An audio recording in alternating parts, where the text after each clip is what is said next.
Buenas noches, estimados alumnos y estimadas alumnas. Bueno, vamos a repasar los temas de cultura y comunicación de las dos primeras unidades, los que tienen con sus trabajos prácticos. Algo importante que para el 3 de mayo tienen que tener estos trabajos prácticos terminados para así mantener la regularidad y continuar con la cursada. Una de las primeras cosas que nosotros vimos es que la cultura es un fenómeno complejo y también tiene múltiples definiciones de qué es cultura. Y es un fenómeno complejo porque abarca tantas cosas, los diferentes lenguas y lenguajes que tiene cada uno de los pueblos. Nosotros, por ejemplo, hablamos el español, cuando yo era joven se decía hablábamos el castellano, pero después por esto de la oposición entre el inglés y la lengua iberoamericana, se habló el castellano, fue reemplazado por español. Pero aún así encuentran viejos libros de lectura que dicen castellano 1, castellano 2, que era la forma como lo designaban. Y bueno, tenemos nosotros, nuestra lengua, el castellano, es una de las llamadas lenguas romances. ¿Por qué? Porque, y todo tiene que ver con la historia cultural. La región de España, que en el lenguaje originario Hispania significaba tierra de conejos, porque había muchos conejos, cuando llegaron los romanos la tomaron como una provincia. Hace 2000 años, esta región fue una provincia. Y los romanos lo que tenían como característica era ponían su idioma oficial, el latín, como lengua culta, como lengua oficial. Bueno, nosotros entonces en la provincia de España hablábamos latín, al igual que se hablaba en todas las regiones del imperio, como por ejemplo en Portugal, en lo que hoy es Portugal, en lo que hoy es Francia, en lo que hoy es Italia, por citar solo algunos. Y de ahí la facilidad con que uno, por ejemplo, va a Brasil y reconoce ciertas palabras, pues tenemos un origen común, o va a Italia y reconoce ciertas palabras, por este mismo origen común de las palabras, que venimos del mismo idioma y esto es del lenguaje. Las tradiciones y rituales, que sobre todo nosotros podemos observarlas como propias de cada una de las regiones, pero que también tienen que ver muchas veces con las religiones y lo que nos imponen en las diferentes religiones. Nosotros, por ejemplo, somos cristianos, católicos mayoritariamente, tenemos el grupo judío más grande de Latinoamérica, y siempre hemos tenido una gran apertura, somos un país de inmigración, tenemos prácticamente todas las religiones, pero digamos, mayoritariamente todo el rito es cristiano. Las artes, la gastronomía, nuestros platos típicos son muy diferentes a uno va a Brasil y, por ejemplo, y ve la feijoada y va así a cada uno de los países y ve que tiene sus, por ejemplo, en Estados Unidos, el desayuno americano con los huevos revueltos y el tocino, y nosotros nos parecería como excesivo la forma de relacionarnos en comunidad, ¿no? Por ejemplo, una inmigrante ucraniana que se radicó acá dijo que lo que más le llamó la atención o la chocó fue cuando llegó al país y la familia que la iba a recibir le dio un beso en la mejilla. Y ella quedó choqueada porque ellos no se dan besos. Un beso se lo da un novio a una novia, no la gente comúnmente. Eh, Nuestros besos, nuestros abrazos, nuestra forma de hablar, que es diferente a la de las otras comunidades, pero también son diferentes dentro de una misma nación. Por ejemplo, en Chaco se dan dos besos. O sea, en una mejilla y en otra mejilla de saludo. Las artes, la técnica, la vestimenta, pensemos en los países árabes y pensemos en nosotros. Entonces, la cultura es un fenómeno complejo y ha tenido diferentes definiciones a través de la historia, ¿no? Dijimos que todo empieza del latín, ¿no? Cultura viene de cultivar, lo que se cultiva. En realidad, la cultura es algo que se va construyendo, que se va cultivando progresivamente. Son el conjunto de conocimientos humanos que vamos cultivando, incrementando, desarrollando, y que permite también el crecimiento de las facultades intelectuales, ¿no? También hay otra forma de reconocer la cultura como los conocimientos y las costumbres de un pueblo o una época o en un pueblo en una época, ¿no? Eh, y también podemos entender la cultura desde un punto de vista más amplio en que son los valores y comportamientos que comparten quienes integran una sociedad. Por ejemplo, hay una cultura empresarial. Esto es lo que nos referimos nosotros cuando nos incorporamos a cualquier asociación, a una iglesia, a un club, en el cual tenemos que seguir sus patrones de valores y comportamientos. Por eso hay muchas definiciones sobre lo que es cultura, pero todas tienen estas características en común. Hay una cosa importantísima, que el ser humano es el ser constructor de cultura. Los animales se adaptan a su ambiente, ¿no? Cuando hace frío, cuando hace calor, buscan un lugar. En cambio, el ser humano se relaciona con el medio ambiente para conocerlo, entenderlo y modificarlo. Desde los orígenes buscamos cuevas donde guarecernos, nuestra gran invención del fuego para darnos calor, y desde ahí empezar a pensar en las construcciones, las viviendas. Nosotros tenemos de naturaleza la conciencia, unas facultades, unas potencialidades que nos permite desarrollarnos como seres culturales.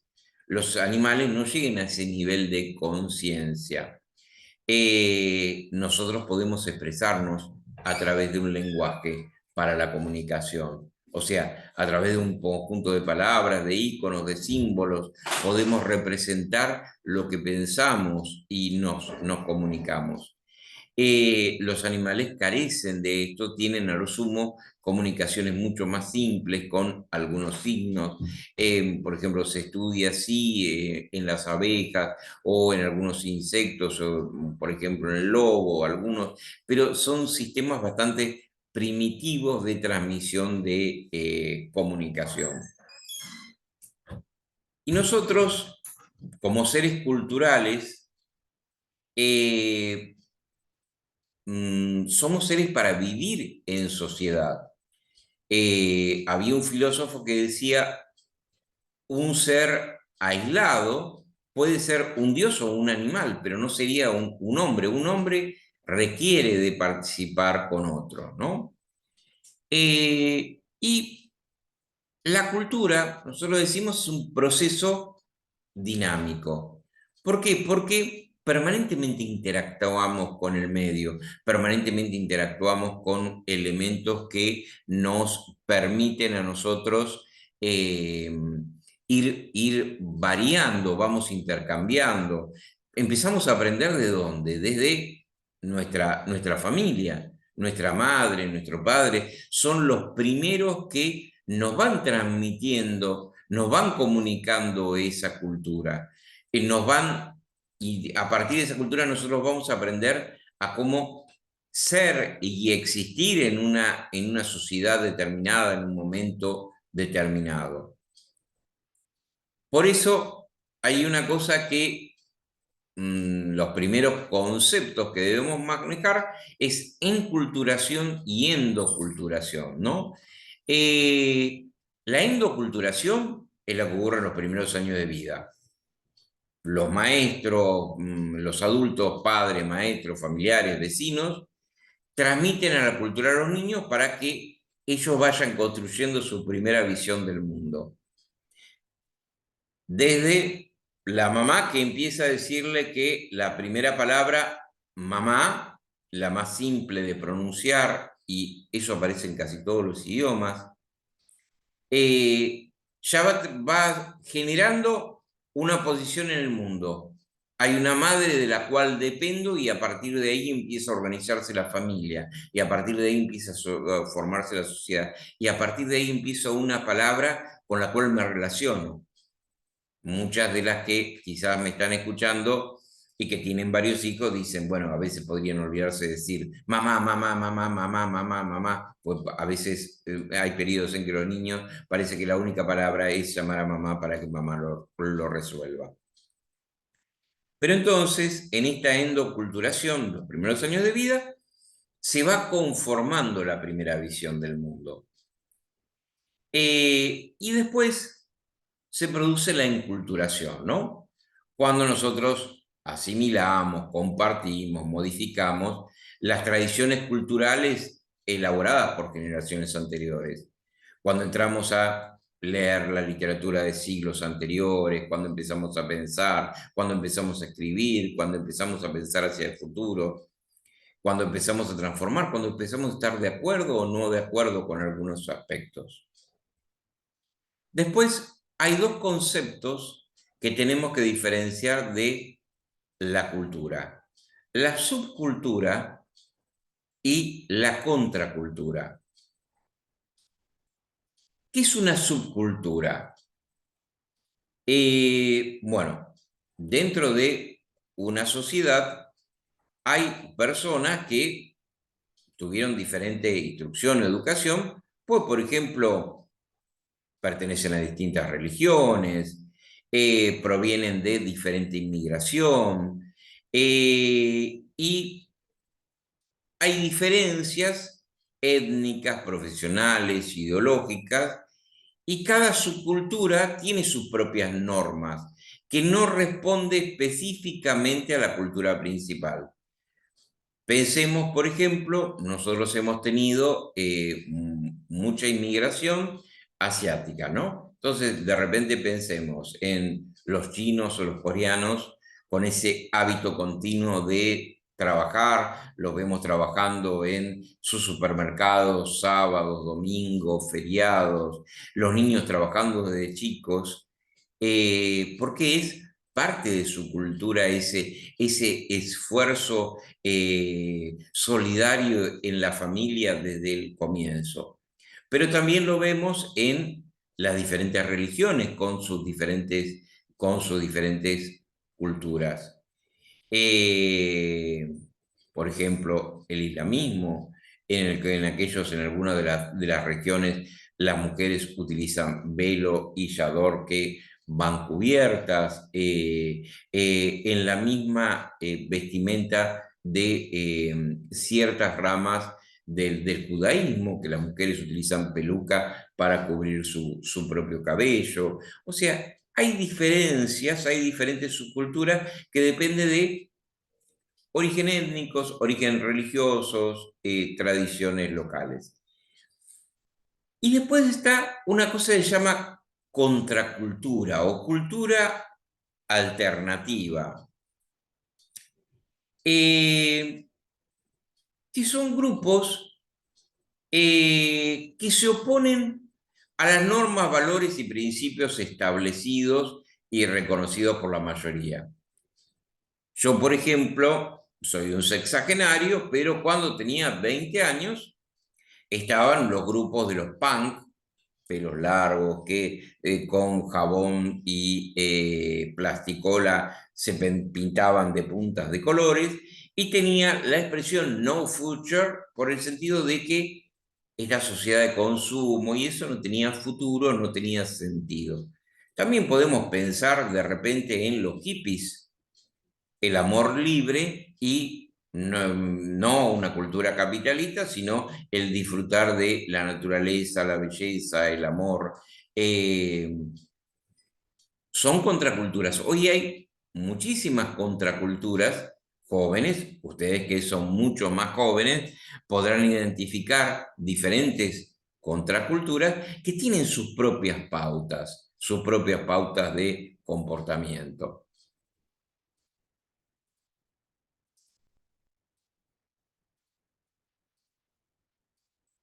También nosotros podemos hablar de las expresiones culturales, cómo a veces se define la cultura como la cultura de una élite, la cultura popular y la cultura de masas, ¿no?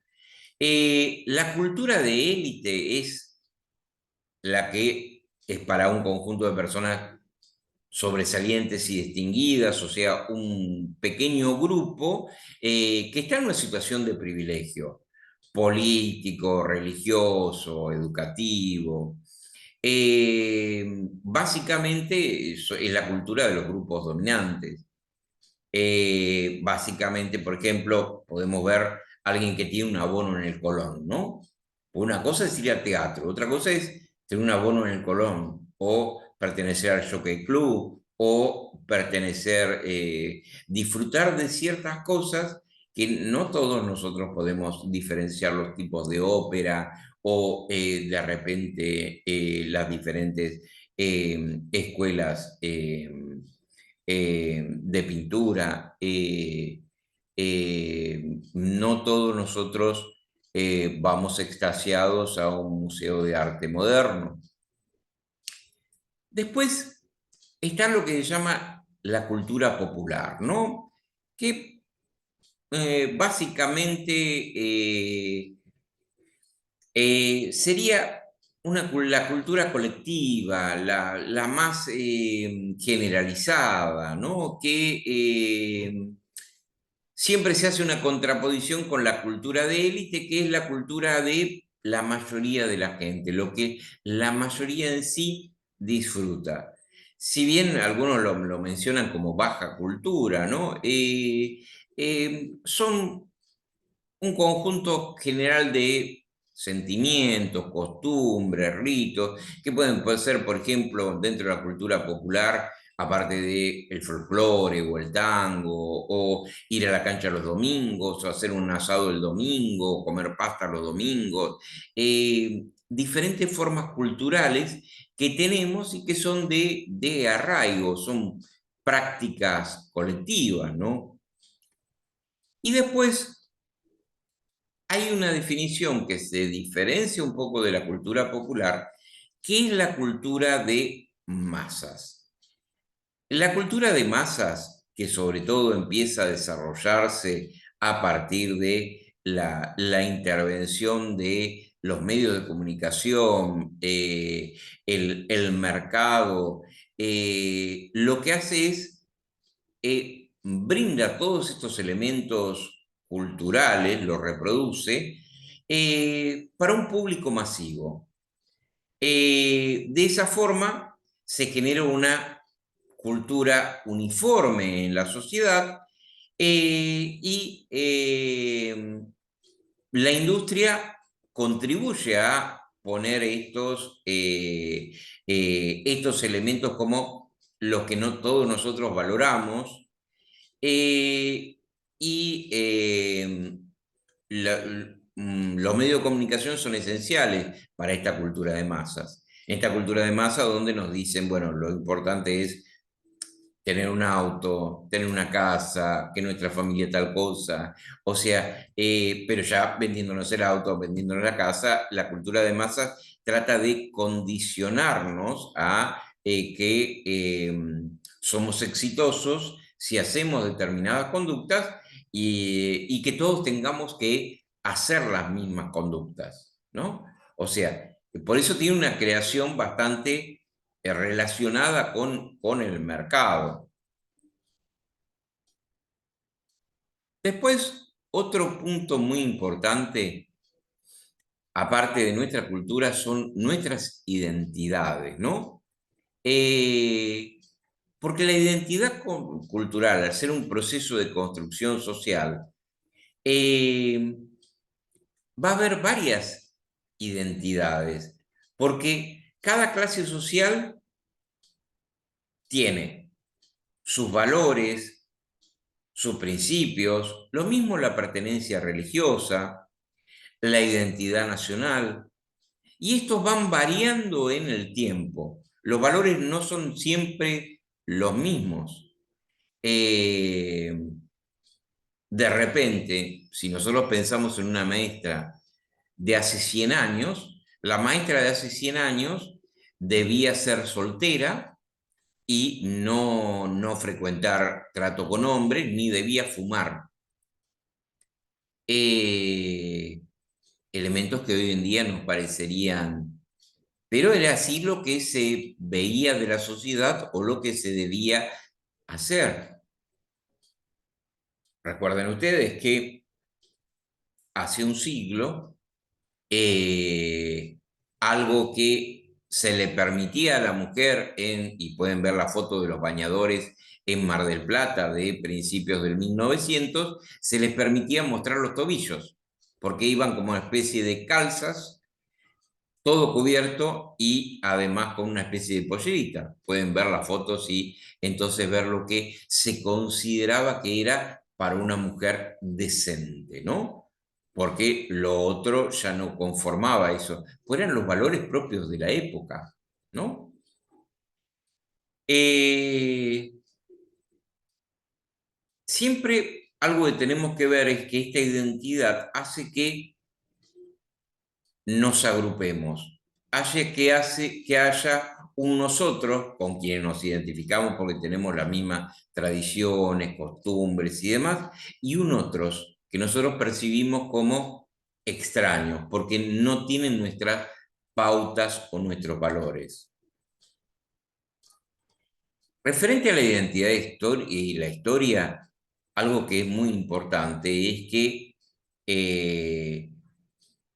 la historia siempre está determinada por quiénes fueron en determinado momento los ganadores, los grupos hegemónicos, los grupos que en determinados momentos históricos tuvieron el mayor poder económico por tener mayor acceso a los medios de producción y definían lo que debía formar parte de la memoria colectiva o no, o sea, que nuestra identidad o nuestra historia, siempre hay una frase que dice, la historia lo escriben los ganadores, ¿no? Referente a la cultura, a la identidad cultural argentina, ¿no? Nosotros lo primero que tenemos que ver es que una de sus características es que, si bien muchos dicen la cultura argentina es europea, en realidad la cultura argentina la podemos considerar mestiza. Primero porque la mezcla que nosotros observamos entre españoles e indígenas, y que hoy en día también existen múltiples culturas indígenas. También el aporte menor, pero que hoy en día está como menor, africano, ¿no? Que trajeron los esclavos al continente, como los negros como esclavos. Y después, esta identidad cultural que está conformada por múltiples olas migratorias. Básicamente, nuestras dos principales olas migratorias, y lo podemos ver por nuestros apellidos, son españolas e italianas, ¿no? A partir de 1880, la población, tanto así que piensen que para 1920 la mayor parte de población argentina era extranjera, ¿no? Entonces, por eso podemos decir que nosotros somos el resultado de un cruce de diferentes culturas, ¿no? Eh, ahora, hoy podemos hablar de una cultura argentina, sí y no, porque no es lo mismo las ideas, las elecciones, lo demás, desde, por ejemplo, la organización del tiempo, la siesta, las bebidas, el mate, el café o el tereré, el saludo y muchas otras cosas en una provincia y en otra. O sea, si ustedes observan diferentes provincias, van a observar que hay diferentes costumbres que hacen a la cultura. Pero hoy en día, tanto los medios de comunicación, sobre todo los canales de cable que nos dan la misma cultura a todas las regiones, el turismo y la movilidad, hace que muchos rasgos se generalicen. Pero de repente yo los invitaría a ustedes a tratar de encontrar un negocio abierto a las 3 de la tarde en Santiago del Estero o en Salta. Pero de repente es bastante común que 10:30 de la noche ustedes vayan y todos los negocios estén abiertos, porque las condiciones climáticas hacen que sea así. Y en cambio en el sur es totalmente diferente, pues son las horas más frías. Entonces, la identidad cultural está un poco parcializada por de dónde venimos o de dónde somos. Hay un proceso que nosotros tenemos, que reconocemos que es el de globalización, ¿no? Los medios de comunicación tratan de dar una cultura uniforme. Vemos inclusive que las películas que vemos a través del cable o los diferentes medios como Netflix y demás, tratan de generar una cultura común, ¿no? Y también la prensa, la radio, la televisión, cine, internet, generan como una base cultural común, ¿no? Eh, y entonces, esto, por un lado, lo bueno es que genera una interdependencia y comunicación entre diferentes países. Ahora, un aspecto que es muy importante y en el cual vamos a hacer un poquito, detenernos un segundo, es el tema de los estereotipos y las representaciones sociales de los géneros. ¿Por qué es importante retenernos en esto? Nosotros podemos claramente decir, bueno, la sociedad mayoritariamente son hombres y mujeres. Todos son personas, pero todos gozan de los mismos derechos de la misma forma. Y ahí algo que observamos es la desigualdad. Y nosotros siempre nuestra aspiración es llegar a la igualdad. Pero entonces, cuando nosotros empezamos a ver nuestra cultura, empezamos a ver que hay estereotipos. O sea, el estereotipo es una idea preconcebida. Ya, por ejemplo, empezamos a ver que si va a ser nena, muchos van a poner el cuarto de rosa, el bebé. Si va a ser varón, de celeste. Si va a ser varón, le van a regalar la pelota de fútbol. Si va a ser nena, le van a regalar una muñeca. El rol de género, los comportamientos y actitudes que se consideran para hombres y mujeres. Vemos que consciente o inconscientemente atribuimos a las mujeres un rol de ser las que comprenden, las que ayudan, las que asesoran, las que permanentemente están, en las cuales está la sensibilidad. Y en cambio en el hombre, y en esto tenemos un poco de hacer alusión al machismo, observamos que estas conductas son opuestas. El hombre, algunos decían, no debe llorar, no debe mostrar sus sentimientos, el hombre debe ser fuerte, el hombre debe enfrentar las cosas, el hombre... Entonces, todos estos son los roles, los comportamientos que se le van generando a las personas. Pero estos roles que son, o sea, los roles y los estereotipos son establecidos en las personas por lo que llamamos agentes de socialización diferenciada, quienes socializan, que es la familia, la escuela, la institución, los medios de comunicación, las películas, los cuentos de hadas son terribles. O sea, la princesa siempre es delicada, débil, y el príncipe siempre es valiente y fuerte. La publicidad, si bien ha habido avances, si es para limpieza de baños, es como la mujer está limpiando. Y si es para manejo de autos, es el hombre el que está manejando. En pos de la igualdad, es muy importante algo que van a ver en diferentes materias y algo de tomar conciencia de esto que se llama perspectiva de género, ¿no? Que es cuestionar, ¿no?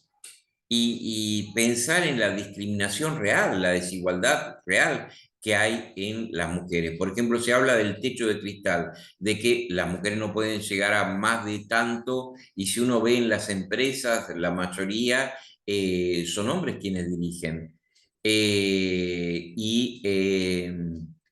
Aún en los hogares, cuando un hombre muchas veces, no digo todos, pero hace algo en la cocina y dice, estoy ayudando, como que el rol propio de el cocinar, el atender los hijos y demás es propio de la mujer, con lo cual hay una sobrecarga de que no pueden con todo, ¿no? Eh, entonces, una cosa que es importante para las nuevas generaciones, y ustedes son las nuevas generaciones, es crear estas condiciones de cambio, ¿no? Que permitan una igualdad de género. Eh, y esto sin entrar en el aspecto de la sexualidad, ¿no? Que, que es un fenómeno complejo, ¿no? Que tiene características biológicas, psicológicas y socioculturales, que ha avanzado mucho en las aceptaciones. Había estereotipos mucho más cerrados, más férreos. Antes, por ejemplo, si un hombre tenía varias novias, era un ganador. Y hablo de cuando yo era joven, si una chica tenía varios novios, era una loca. Pensemos cómo, gracias a Dios, ha avanzado la sociedad, ¿no? Lo mismo, por ejemplo, la homosexualidad. Cuando yo era joven, era casi tildada como una enfermedad, no una opción de elección y respeto como hoy en día hay. Por eso decimos que la cultura va variando en el tiempo. Bueno, espero que les haya sido útil esta introducción y cualquier cosita, háganme consultas en el WhatsApp y vuelvo a recordar que para el 3 de mayo las actividades de las primeras dos unidades tienen que estar realizadas para seguir. Bueno, un gusto y nos estaremos viendo en otra ocasión.